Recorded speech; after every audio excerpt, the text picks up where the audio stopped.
بسم الله الرحمن الرحيم. الحمد لله نحمده ونستعينه ونستغفره ونعوذ بالله من شرور أنفسنا ومن سيئات أعمالنا. من يهده الله فلا مضل له ومن يضلل فلا هادي له، ونشهد أن لا إله إلا الله وحده لا شريك له، ونشهد أن سيدنا ومولانا محمدا عبده ورسوله، وصلى الله تعالى عليه وعلى آله وأصحابه وبارك وسلم تسليما. أما بعد.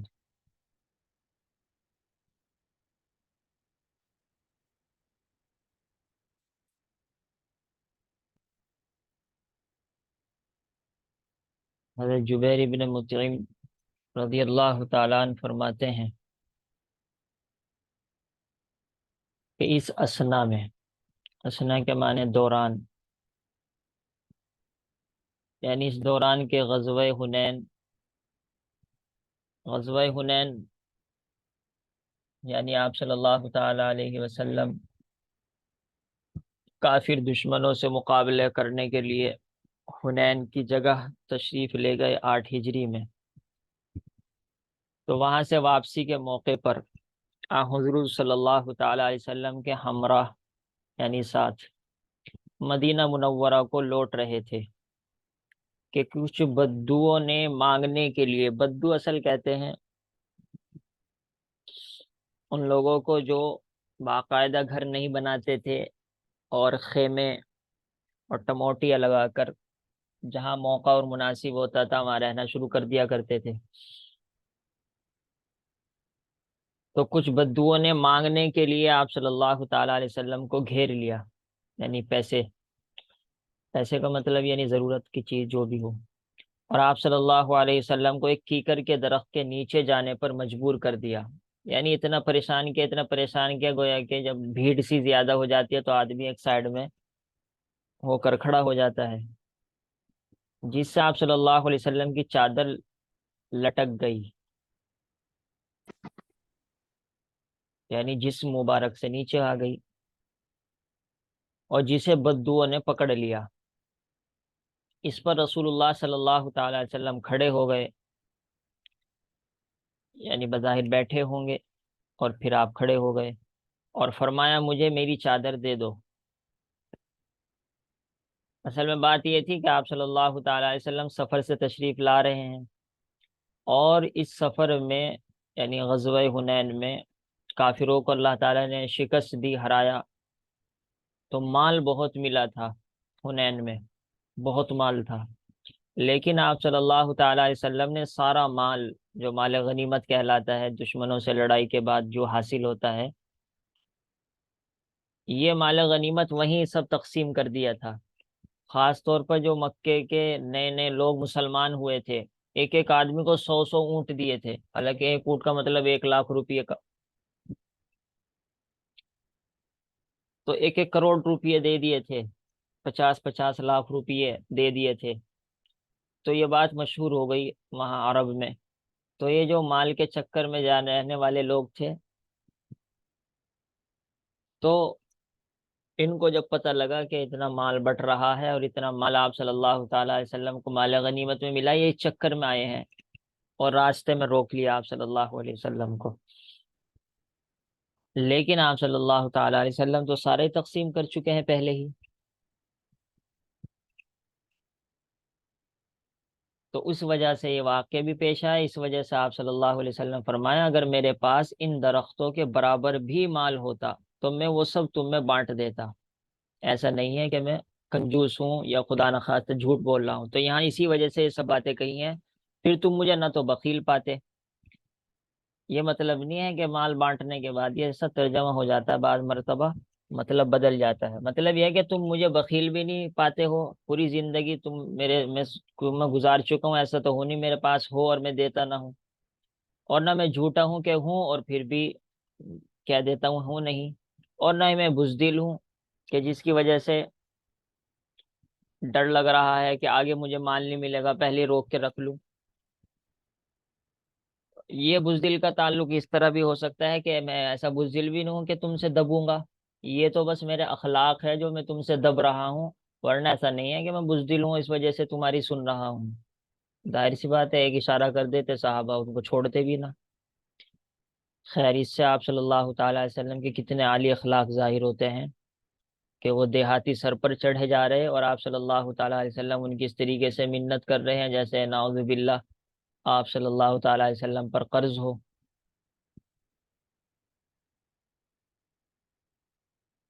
یہ اب سب حاشیہ ہے، یعنی یہ ہمیں پڑھنا نہیں ہے، اصل کتاب میں داخل نہیں ہے۔ یہ شروع ہو گیا ماشاء اللہ۔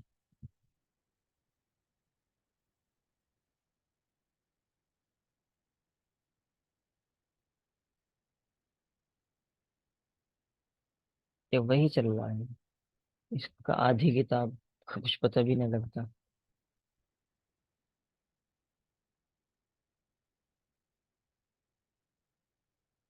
تو وہی حدیث شریف ہے۔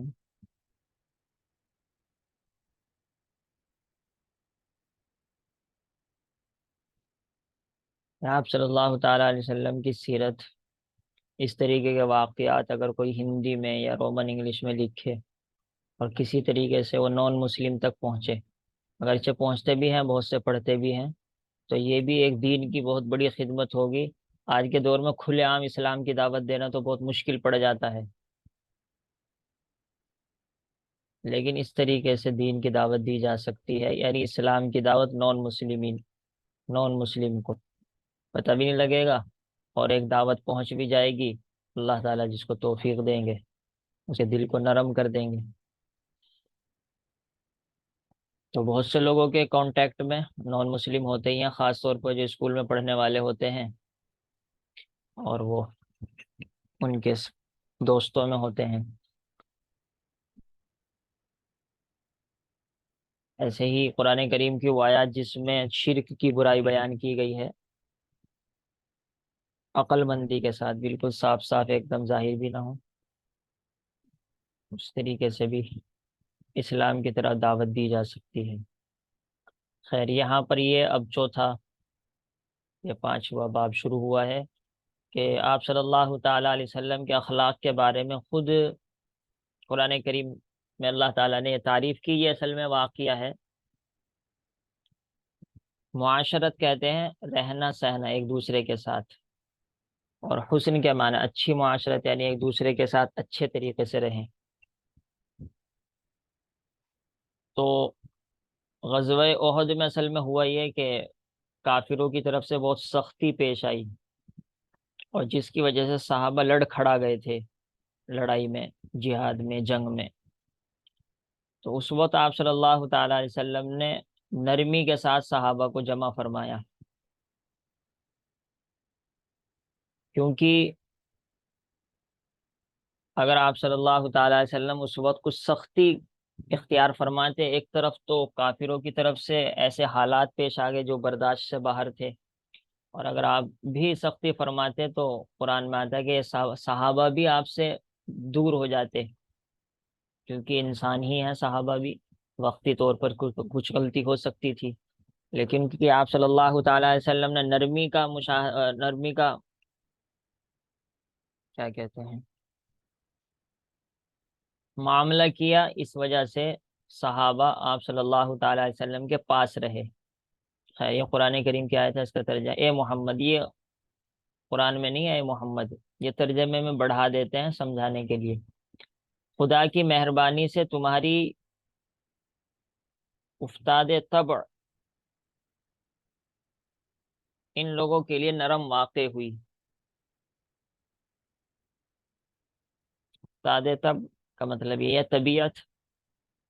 اگر تم بدخو اور سخت دل ہوتے، بدخو کے معنی بد عادت، بد اخلاق، اور سخت دل ہوتے تو یہ تمہارے پاس سے بھاگ کھڑے ہوتے۔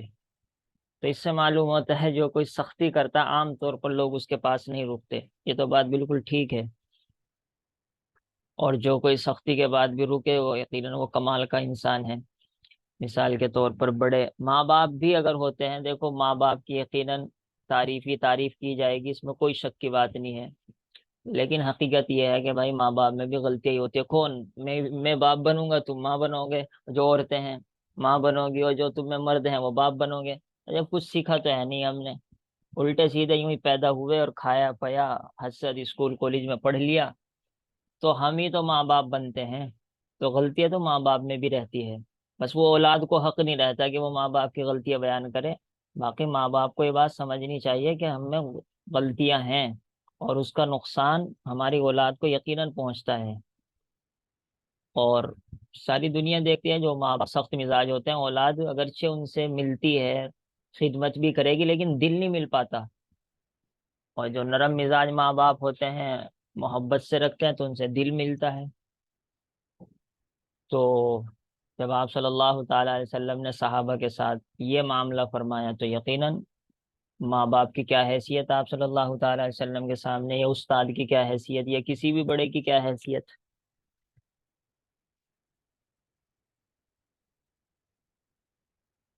اور دینداری نہ ہونے کی وجہ سے تو ماں باپ ایسے الٹے الٹے فیصلے کرتے ہیں اولاد کے بارے میں، بیان سے باہر ہیں. وہی بات ہے بھائی، ماں باپ کوئی یہ مطلب تھوڑا ہی ہوتا ہے کہ ماں باپ بن کر آدمی فرشتہ بن جائے گا، اور ماں باپ بننے کے بعد آدمی ایک دم صحیح ہو جاتا ہے. ٹھیک ہے ایکسپیرینس اور تجربہ ہوتا ہے، لیکن یہ تھوڑا ہی ہے کہ ان میں غیر باقی رہتی. اپنے ماں باپ کے بارے میں مت سوچنا یہ باتیں، مجھے تو اس وجہ سے کہنی پڑے گی کیونکہ سننے والے ماں باپ بھی ہیں، اور نہیں ہیں تو بنیں گے. تو یہ تمہارے پاس سے بھاگ کھڑے ہوتے اگر سخت دل ہوتے. اب بہت سے لوگ تو میرے بارے میں ہی سوچ رہے ہیں اس آیت کو پڑھ کر. چلو بھائی سوچ لو. بس آپ صلی اللہ تعالی علیہ وسلم ان کو معاف کر دیں، یعنی کچھ جو چوک ہوئی ہے صحابہ سے آپ ان کو معاف کر دیجئے، اور ان کے لیے خدا سے مغفرت مانگے، یعنی اور بخشش کی دعا بھی کریں. اس سے معلوم ہوتا ہے کہ بڑے کا حق ہے، استاد کا، یہ جو بھی بڑا ہو کسی بھی اعتبار سے، وہ چھوٹوں کے لیے مغفرت کی دعا کرے، اور ان سے غلطی ہو جائے تو وہ معاف کرے. اور ان سے معاملات میں مشورہ بھی لے، چھوٹوں سے مشورہ بھی لینا چاہیے، ورنہ آدمی کے ذہن میں بیٹھ جاتا ہے ہم تو بڑے ہیں، ہم کیوں چھوٹے سے لیں. یہ دنیا کی مشہور باتیں ہیں. بھائی کیوں؟ میری عقل خراب ہے جو میں چھوٹوں سے مشورہ لوں گا؟ وہ تو یہ سوچے گا کہ اسے پاگل ہے. تو یہ سب آپ کی عقل کی باتیں ہیں. قرآن یہ کہہ رہا ہے کہ بعض موقعوں پر چھوٹوں سے مشورہ لیا جاتا ہے، ایک تو اس وجہ سے کہ مشورہ لینے میں فائدہ ہوتا ہے، دوسرے چھوٹے کی ہمت بنتی ہے کہ اچھا مجھے اس لائق سمجھا گیا ہے. اور کام تو اصل چھوٹے ہی کرتے ہیں. ظاہری اعتبار سے آپ صلی اللہ تعالی علیہ وسلم نے جو کام کیا ہے اس میں سے بہت بڑا حصہ تو صحابہ کا تھا. اگرچہ نگرانی آپ صلی اللہ تعالی علیہ وسلم کی تھی، یہی سب کچھ ہوتا ہے. ماں باپ کی نگرانی ہوتی ہے، اولاد کام کرتی ہے. استاد کی نگرانی ہوتی ہے، پڑھنے والے کام کرتے ہیں. اور اگر چھوٹے ہی بدک جائیں گے تو پھر ماں باپ ہی یا وہ استاد ہی کیا کرے گا؟ کچھ بھی نہیں کر سکتا. خیر، اہم آیت ہے، اس کو نوٹ کر لیجئے. کون سی آیت ہے یہ؟ بتلاؤ.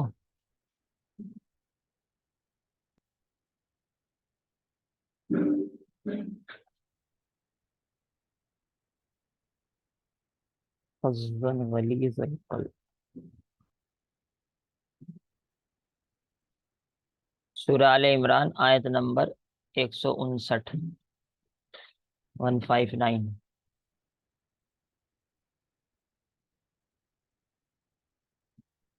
فرماتے ہیں امام ابن ابی حاتم نقل کر کے امام شعبی سے کہ جب قرآن کریم کی آیت نازل ہوئی، خذ العفو وامر بالعرف واعرض عن الجاہلین، یہ تو آپ نے سنا بھی ہوگا پہلے ہی کہ عفو اختیار کرو. اس کی ایک تفسیر وہی ہے کہ معاف کیجئے.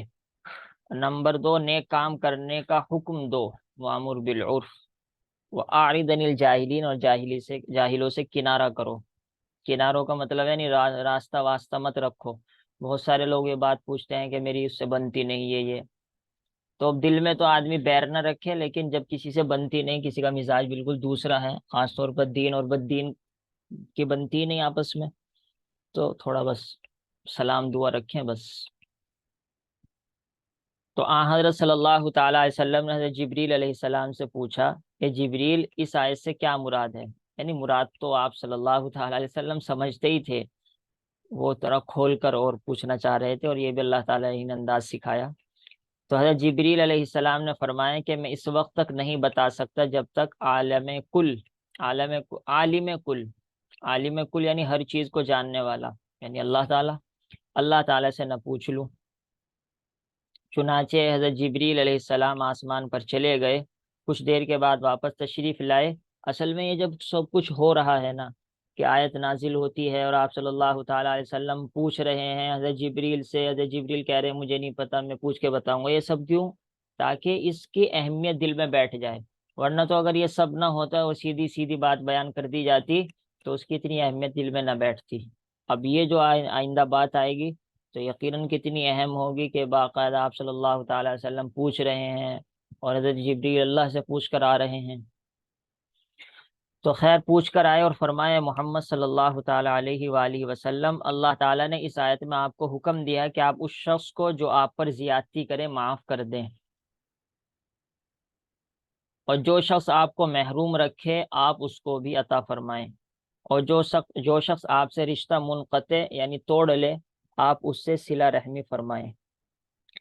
اب یہ تین باتوں پر اگر کوئی عمل کر لے تو اعلیٰ درجے کے اخلاق پر عمل کرنے والا شمار ہوگا، لیکن عمل کرے کون؟ عمل کرے کون؟ کون کرے گا عمل؟ ہاتھ اٹھا سکتے ہیں کوئی؟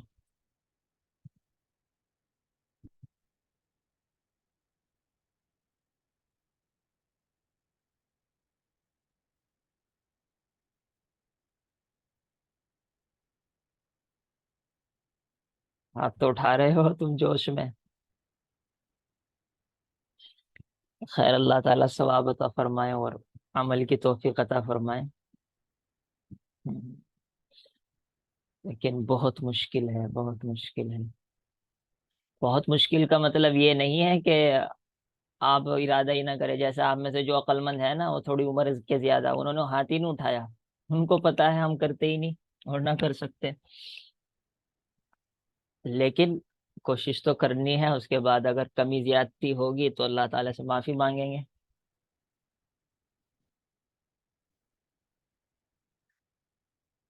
یہ سب گھر میں ہوتا ہے، گھر میں آپ دیکھیے اپنے میاں بیوی کا معاملہ، بھائی بہنوں کا معاملہ، اور جو جوائنٹ فیملیاں ہوتی ہیں ان کا آپس کا معاملہ، وہاں پر اس حدیث پر عمل کرنا ہے، کوئی باہر نہیں جانا پڑے گا اور نہ باہر جانا ہے اس کے لیے، وہیں دیکھنا ہے کہ عمل ہو رہا ہے یا نہیں ہو رہا، زیادتی کرے اس کو معاف کیا جائے، اور جو کوئی دے نہیں رہا ہوگا دے دو کوئی بات نہیں اس کو۔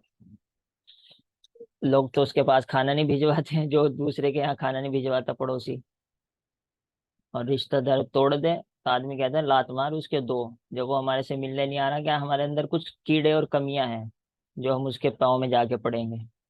نہیں، اس پر حدیث شریف پر عمل کرنا ہے تو جانا پڑے گا، اور حضرت جبریل اور آپ صلی اللہ تعالیٰ علیہ وسلم کی اس عادت پر عمل کرنا ہے تو جانا پڑے گا۔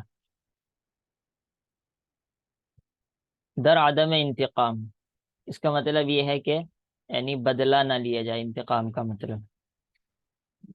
تو نبی اکرم صلی اللہ تعالیٰ علیہ وسلم کا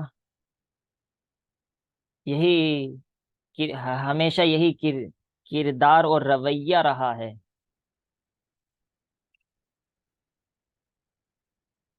سنا ہے ننند بھاوج میں بہت لڑائیاں ہوتی ہیں، اور آپ میں سے بہت سے اگر ہوں گے تو ایک دوسرے کو دیکھتے ہوں گے، جب بھی گھر سے دو آدمی سنیں گے ایک دوسرے کو دیکھیں گے کہ دیکھو یہ کیا بیان کیا جا رہا، اور اپنا آپ ہی کو دیکھنے کی ضرورت ہے، دوسروں کو کیا دیکھتے ہو۔ ایک مرتبہ آن حضرت صلی اللہ تعالی علیہ وسلم ایک درخت کے نیچے سو رہے تھے، ایک بدو وہی دیہاتی آپ کے سر پر پہنچ کر تلوار لہرانے لگا، یعنی بس اب میں تمہیں قتل کروں گا، نعوذ باللہ۔ تو آپ صلی اللہ تعالی وسلم بیدار ہوئے، آپ تو سو رہے تھے، تو آپ صلی اللہ تعالی وسلم نے دیکھا بدو کہہ رہا تھا تجھے میرے ہاتھ سے کون بچائے گا، من یعصمو کا۔ آپ نے فرمایا اللہ، اب جیسے ہی اللہ آپ صلی اللہ تعالی وسلم اللہ کا لفظ بولا، اس کے ہاتھ میں کپ کپی تاری ہوئی اور ہاتھ سے تلوار چھوٹ گئی، اور پھر وہ آپ صلی اللہ تعالی علیہ وسلم نے اٹھا لی۔ اب موقع تھا کہ آپ اس کو قتل کرے اور اس کو کم سے کم ڈرا تو دیتے ہی کہ بتا میں یہاں سیموں کا، لیکن آپ صلی اللہ تعالی علیہ وسلم سے کوئی سزا نہیں دی۔ اسی کے بارے میں یہ بھی آتا ہے کہ پھر یہ گیا اور اپنی قوم کو جا کر بتلایا کہ بھائی ایک ایسے آدمی سے ملنا ہوا ہے، وہ تو کمالی کا آدمی ہے، میں تو اس کو قتل کرنے کے چکر میں تھا، اور ان کو جب میرے اوپر موقع اور قابو مل گیا انہوں نے کچھ بھی نہیں کہا مجھ کو۔ تو یہ جو کہتے ہیں نا کہ اسلام اخلاق کے زور پر پھیلا ہے، وہ یہی سب واقعات ہیں جس کی وجہ سے یہ بات کہی بھی جاتی ہے، اور اسی وجہ سے بہت سارے صحابہ اور قبیلے کے قبیلے اسلام قبول کیا ہے۔ صلح حدیبیہ کے موقع پر 60 کافروں نے مسلمانوں پر اچانک حملہ کرنے کا پروگرام بنایا۔ صلح حدیبیہ یہ وہ ہے کہ جب آپ صلی اللہ تعالی علیہ وسلم گئے تھے تو مدینہ منورہ عمرہ کرنے کے لیے، لیکن کافروں نے روک دیا کہ آپ عمرہ نہیں کر سکتے، کیونکہ اس وقت تک مکہ میں کافروں کی حکومت تھی کہ نہیں جا سکتے۔ تو آپ صلی اللہ تعالی علیہ وسلم نے صلح کی تھی کہ ٹھیک ہے، وہ بہت ساری باتیں آپ پڑھ سکتے ہیں سیرت میں۔ خیر، اس موقع پر 60 کافروں نے مسلمانوں پر اچانک حملہ کرنے کا پروگرام بنایا، لیکن اپنے اس منصوبے پر عمل کے لیے جیسے ہی وہ پہاڑ سے نیچے اترے، جو پہاڑ تھا اس کے پیچھے سے حملہ کرنا چاہ رہے تھے یعنی، تو آپ کی دعا کی برکت سے تمام لوگ گرفتار کر لیے گئے، کیونکہ صحابہ بھی الرٹ تھے، تو انہوں نے ایک دم ان کو پکڑ لیا، مگر حضرت صلی اللہ تعالی علیہ وسلم نے ان تمام کو معاف فرما دیا۔ تو یہ تو عمرہ بھی کرنے نہیں دے رہے ہیں، بلکہ عمرہ تو کیا مکہ مکرمہ میں گھسنے بھی نہیں دے رہے ہیں، اور آپ صلی اللہ تعالی علیہ وسلم نے 60 کو پکڑ لیا اور ان کو معاف کر دیا۔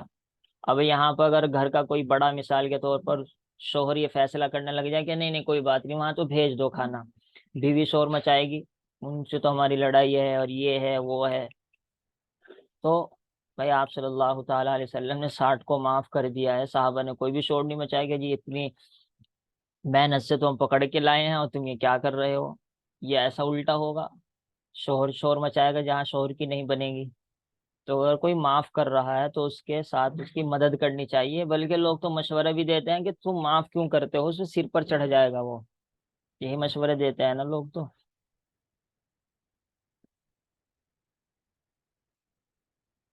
یہ دوسرا واقعہ ہے۔ ایک مرتبہ جنگ خیبر میں زینب نامی، اب یہ زینب نام کی یہودی عورت ہے، وہ نام یہودی اور عیسائیوں میں بہت سارے نام ایسے ہیں جو مسلمانوں میں بھی ہوتے ہیں۔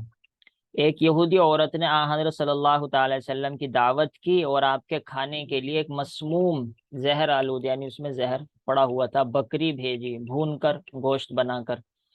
تو آپ صلی اللہ تعالی وسلم نے اس سے ابھی ایک ہی لقمہ لیا تھا کہ آپ کو پتہ چل گیا کہ اس میں زہر ہے، لیکن ایک لقمہ کھا لیا۔ یہ بھی عجیب بات ہے کہ اس سے یہ معلوم ہوتا ہے کہ آپ صلی اللہ تعالی وسلم کا پتہ لگنا اپنے بس میں نہیں تھا، کیونکہ اگر اپنے بس میں ہوتا تو ایک لقمہ کھانے سے پہلے ہی پتہ لگتا۔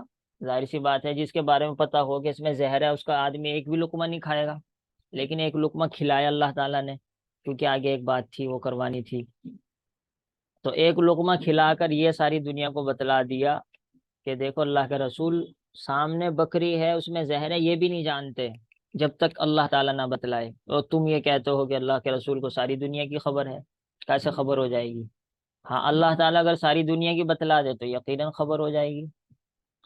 اس کے بعد آپ معجزانہ طور پر بچ گئے، یعنی معلوم ہو گیا۔ اس یہودی عورت کو آپ صلی اللہ تعالی علیہ وسلم کے پاس لایا گیا، بعد میں پتہ لگ گیا آپ کو، ظاہر سی بات ہے زہر کھانے کے بعد جسم کے اندر بیماری ہوگی، درد ہوگا، بلکہ آخر زمانے تک اس کا اثر رہا آپ صلی اللہ تعالی علیہ وسلم کے جسم مبارک میں، اور فرماتے تھے حضرت عائشہ سے کہ اس کا اثر ہے، مگر آپ صلی اللہ تعالی علیہ وسلم نے اسے معاف کر دیا۔ تو یہ معافی کا واقعہ، حالانکہ یہودیہ عورت تھی، ایک طریق دشمن تھی، اس کو بھی معاف کر دیا۔ اور یہاں تو مدینہ منورہ ہے، پورے طور پر آپ صلی اللہ تعالی وسلم کو حکومت بھی حاصل ہے، ایسا نہیں ہے کہ آر پار کی جنگ ہے یہودیوں سے، اور اگر کچھ کر دیں گے تو ایک دم یہودی اس کا جواب پلٹ کر دیں گے، کچھ نہیں کر سکتے تھے وہ۔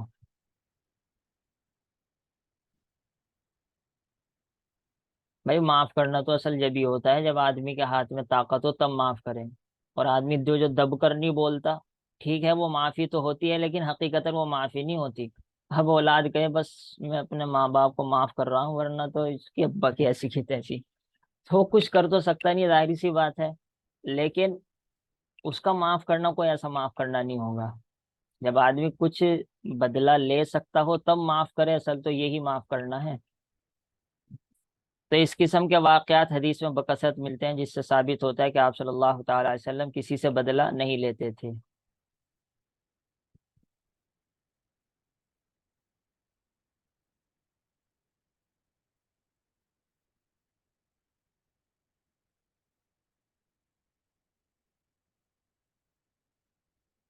یہ جو حاشیہ ہوتا ہے اس میں حدیث شریف کا وہ حوالہ دے دیتے ہیں کہ کہاں حدیث ہے، اور پوری حدیث بھی نقل کر دیتے ہیں اگر تھوڑا کم حصہ چھوٹ گیا ہوتا ہے۔ در حلم و عف، یعنی آپ صلی اللہ تعالی علیہ وسلم برداشت کیسے کیا کرتے تھے۔ ایک یہودی عالم حضرت عبداللہ بن سلام رضی اللہ تعالیٰ عنہ فرماتے ہیں، یہودی عالم نعوذ باللہ، یعنی کہ وہ یہودی تھے، پہلے یہودی تھے پھر اسلام قبول کیا، یہ مطلب ہے، اور صحابی ہیں، کہ جب میں نے حضرت صلی اللہ تعالی علیہ وسلم کو دیکھا تو توریت میں مذکورہ تمام علامات کو آپ میں موجود پایا، کہ آخری نبی میں یہ نشانیاں ہوں گی، سب مجھ کو مل گئی، البتہ ایک علامت دیکھنے کا اتفاق نہ ہوا تھا،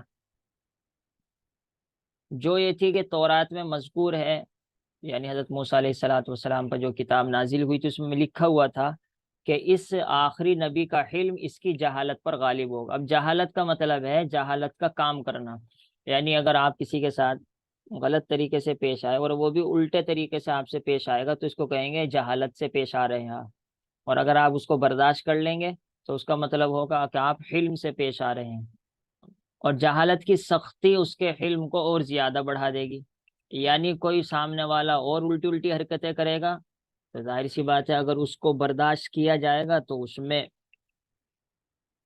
بردباری اور برداشت زیادہ کرنا پڑے گا، اور اس میں ثواب بھی زیادہ ملے گا۔ تو خیر یہ کہتے ہیں مجھے اس کا تجربہ کرنا تھا، میرے جہاں تک یاد ہے کہ یہ ان کا تو واقعہ ہے نہیں، کسی اور کا ہے یہ، زید بن شاہنہ کا، واللہ عالم،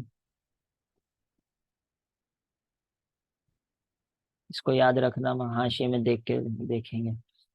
تو خیر میں نے اس کا تجربہ کرنے کے لیے حضرت صلی اللہ تعالی وسلم سے بیع سلم کے طریقوں پر کھجوروں کا سودا کیا۔ بیع سلم کا مطلب یہ ہوتا ہے کہ پہلے پیسے پہلے دے دیے جاتے ہیں، اور کھیتی کے بارے میں طے ہو جاتا ہے کہ ایک کھیتی آئے گی، اتنا کونٹل ہوگا، یہ ہوگی، ایسی ہوگی، ویسی ہوگی، اور جب پکنے کا ٹائم آئے گا اور جب پھل آئے گا، جب کچھ چاول آئیں گے تب ہم کو دے دینا، پیسے پہلے ہی نقد دے دیے، تو یہ بے سلم ہوتی ہے۔ تو کھجوروں کا سودا کیا، تو میں نے حضرت صلی اللہ تعالی وسلم کو رقم پیش کی ادا کر دی، فرمایا جب تمہاری کھجور آئے گی مجھ کو دے دینا، اور مبی وصول کرنے کا وقت لے لیا، مبی کہتے ہیں اس چیز کو جو آپ خریدنا چاہتے ہیں، مگر جان بوجھ کر وعدے سے 2 یا 3 دن پہلے آ گیا۔ اب طے تو یہ ہوتا مثال کے طور پر 10 شوال کو کھجوریں ملیں گی اور آ گیا 5 شوال کو، اور آتے ہی میں نے آپ صلی اللہ تعالی وسلم کی قمیص اور چادر کو پکڑا، یعنی سختی میں کہ میرا قرض دے، جو میں نے کہا تھا وہ کھجوریں دینے کے لیے، تو آپ صلی اللہ تعالی وسلم کی طرف ترش روئی سے دیکھا، ترش روئی یعنی سخت مزاج، سخت غصے والا چہرہ بنا کر، اور اونچی آواز سے بات کی۔ یہ اصل میں اس وقت تک اسلام نہیں قبول کیا انہوں نے، کیونکہ اگر اسلام قبول کر لیتے پھر تو ہمت ہی نہ ہوتی اس طریقے سے کرنے کی، ابھی تو یہ ٹیسٹ لے رہے ہیں۔ تو اے محمد صلی اللہ تعالی علیہ وسلم میرا حق کیوں نہیں دیتے، حالانکہ ابھی تک حق بیٹھتا ہی نہیں جب بات طے ہوئی ہوئی ہے کہ 10 شوال کو دینا ہے۔ تو اللہ کی قسم، اب دیکھو کتنی بڑی بات کہہ رہا ہے، اے اولاد عبد المطلب تم لوگ حقوق العباد کی ادائیگی میں ایسے ہی ہو، یعنی نعوذ باللہ یہ کہہ رہا ہے کہ تمہارا سارا خاندان ایسا ہی ہے کہ وہ لے کے کسی کا دیتا ہی نہیں، یہ کہتے ہیں نا ہمارے یہاں، اب یہ بات آپ صلی اللہ تعالی علیہ وسلم کو کہی جائے، اور کہیں بھی جا رہی ہے صحابہ کے سامنے، صحابہ موجود ہیں وہاں پر، بلکہ اسی واقعے میں ہے، کسی اور واقعے میں ہے جہاں یہ ہے کہ جنازے کے بعد اس نے ایسی حرکت کی تھی کہ جنازے میں سب لوگ شریک تھے اور اس کے بعد یہ سب ایسا کیا تاکہ ساری دنیا دیکھے۔ تو فرماتے ہیں میں تمہارے سلوک کو اچھی طرح جانتا ہوں، یعنی تم لے کے دیتے نہیں ہو کسی کا۔ یہ بہت آسان ہے پڑھنا، بہت آسان ہے پڑھنا اور پڑھانا، سننا اور سنانا، کو مزہ آ رہے ہیں سننے میں تو اور پڑھنے میں تو، لیکن اس کے ایک ذرے پر بھی عمل کرنے میں جان نکل جائے گی، اور اسی وجہ سے اس کا ثواب ہے، اور اسی وجہ سے آپ صلی اللہ تعالی وسلم کی اصل عظمت بڑھتی ہے۔ اس موقع پر حضرت عمر رضی اللہ تعالیٰ عنہ بھی موجود تھے۔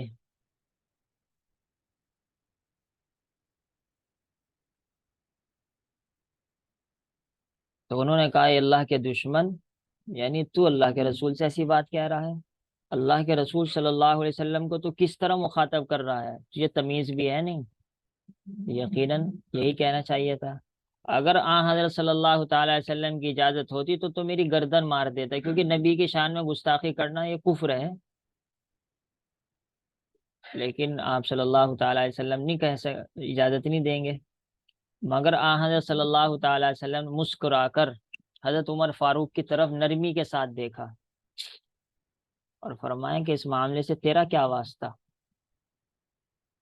یہ تو لفظ نہیں استعمال فرمایا تیرا کیا واسطہ، یہ اردو میں اصل میں ایسا ترجمہ کر دیتے ہیں، یعنی آپ کا معاملہ نہیں ہے اس طریقے سے۔ یہ ہماری طرف سے تو اگر کوئی ایک لفظ بولتا ہے، الٹا بولے، جھوٹ بولے، سچ بولے، اس کی تو پرواہ نہیں ہوتی، وہ دوست بن جاتا ہے۔ اور پھر حضرت عمر سے فرمائے جا اس کا حق ادا کر دے۔ اب یہ جا ہماری اردو میں عجیب سا لگتا ہے، وہ عربی میں تھوڑی ایسے بولا تھا آپ نے۔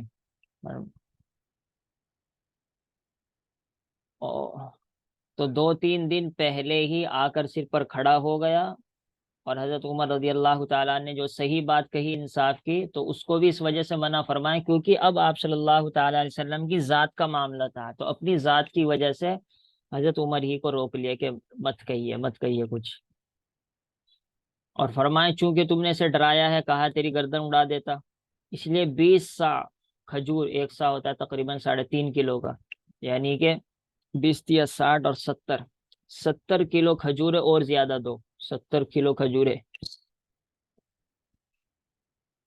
حضرت عمر فاروق نے حکم کی تعمیل کی، تو میں نے حضرت عمر رضی اللہ تعالیٰ عنہ سے عرض کیا، نہیں جو امتحان لے رہے ہیں، کہ میں نے حضرت صلی اللہ تعالیٰ علیہ وسلم میں توریت کی بیان کردہ تمام علامات نبوت یعنی نبی ہونے کی نشانیاں دیکھ لی تھی، ماں سوائے سلامت کے، یعنی سلامت کے علاوہ، کہ یہ لکھا ہوا تھا کہ اس کا علم جہالت سے بڑھا ہوا ہوگا، کہ جو کوئی اس کے ساتھ جہالت کے ساتھ پیش آئے گا تو وہ بدلہ تو کیا دے گا بلکہ اتنا ہی برداشت کرتا چلا جائے گا، اور جو شخص جتنی جہالت کا برتاؤ کرے گا اتنا ہی آپ کا علم زیادہ بڑھتا چلا جائے گا۔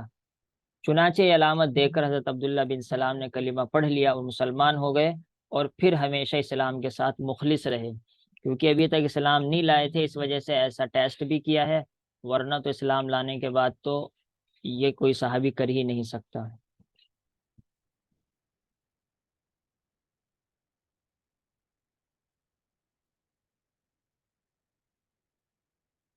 ہاں یہ ہے، دیکھو قاضی یاد نے اس کو زید ابن سانہ کا واقعہ لکھا ہے، یعنی عبداللہ ابن سلام نہیں تھے بلکہ زید ابن سانہ تھے، اور کچھ روایتوں میں ان کا ذکر بھی ہے، واللہ تعالی اعلم بالصواب۔ تو صحیح بات یہ ہے کہ وہ انہی کا واقعہ ہے، زید بن سانہ کا، ان کا نہیں، حضرت عبداللہ بن سلام کا۔